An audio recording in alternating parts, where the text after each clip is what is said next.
What if the job that promised to save you was the very thing that could kill you? An abandoned mall, a security job with a suspiciously high wage, and a dark secret lurking in the shadows.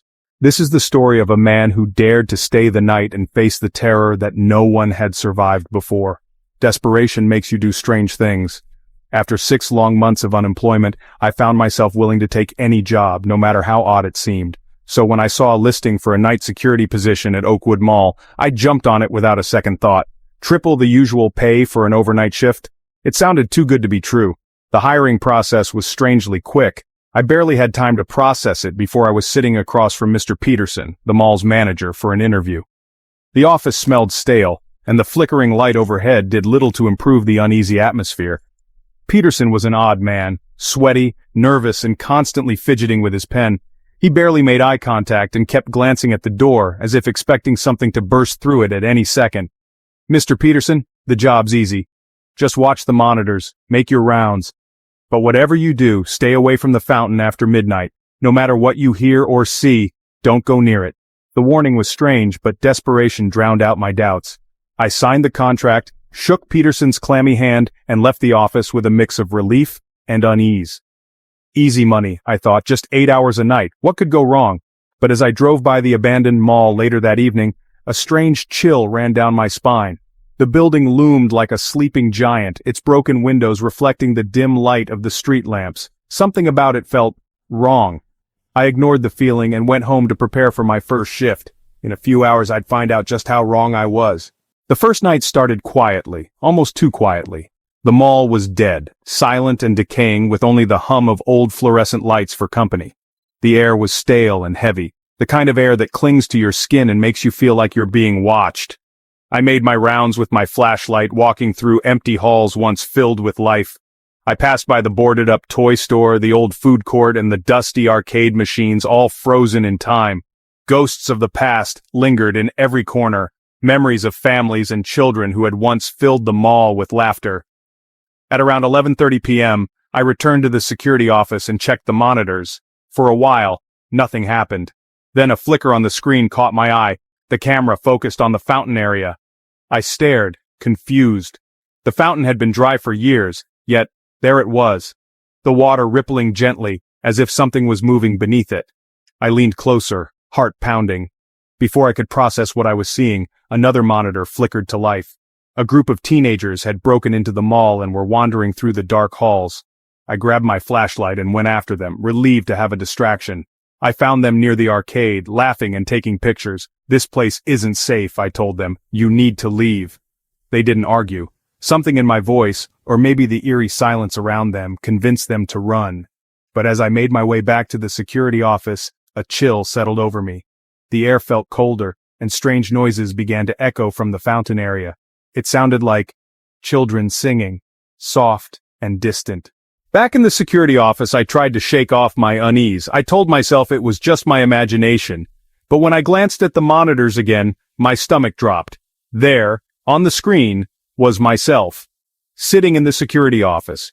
Only, I wasn't alone. A tall, dark figure stood behind me, its face hidden in the shadows. I spun around, flashlight raised, but the room was empty. My heart pounded in my chest as I scanned the office. There was no one there, yet the feeling of being watched refused to leave me. My hands trembled as I dug through an old filing cabinet in search of answers. The records I found were worse than anything I could have imagined. Incident reports filled the drawer, each one describing strange events at Oakwood Mall. Security guards had been hired before me. Every single one had vanished without a trace after their first night. The last report was dated just a week ago. My predecessor hadn't even lasted until dawn. My blood ran cold as the lights flickered above me. The temperature dropped, and a wave of static filled the monitors. When the screens cleared, all the cameras focused on the fountain once again. The water was no longer rippling. It was boiling, churning violently as if something was trying to claw its way out. Then a child's voice whispered softly from the hallway, "Come play with us." There was no running from it now. I knew that whatever haunted the fountain wasn't just an echo of the past. It was alive, watching, waiting, feeding.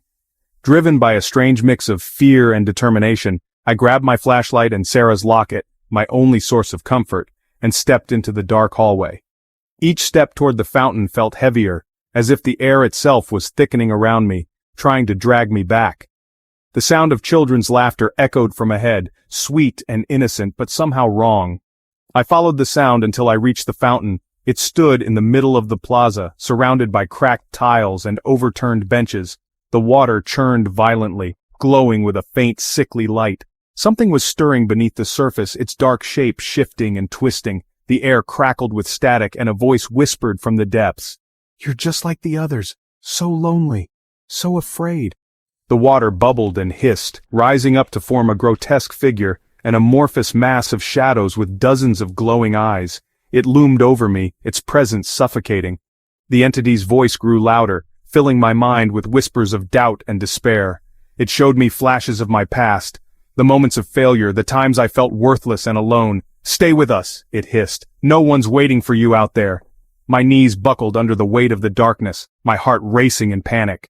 My hand instinctively gripped Sarah's locket, and in that moment, a memory flooded my mind. Sarah's warm smile, her comforting voice telling me everything would be okay.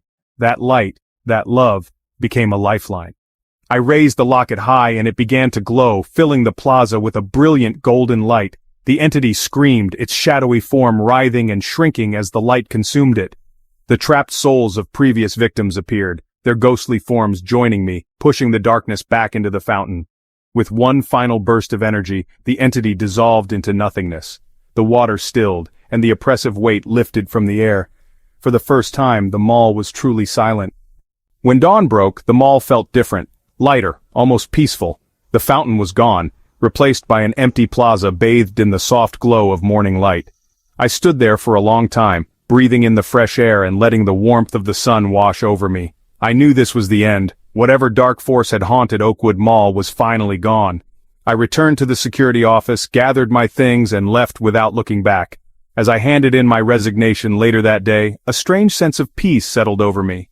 For the first time in months, I felt free. In the following weeks, the mall was demolished, and the lost souls received the proper burials they had been denied for so long.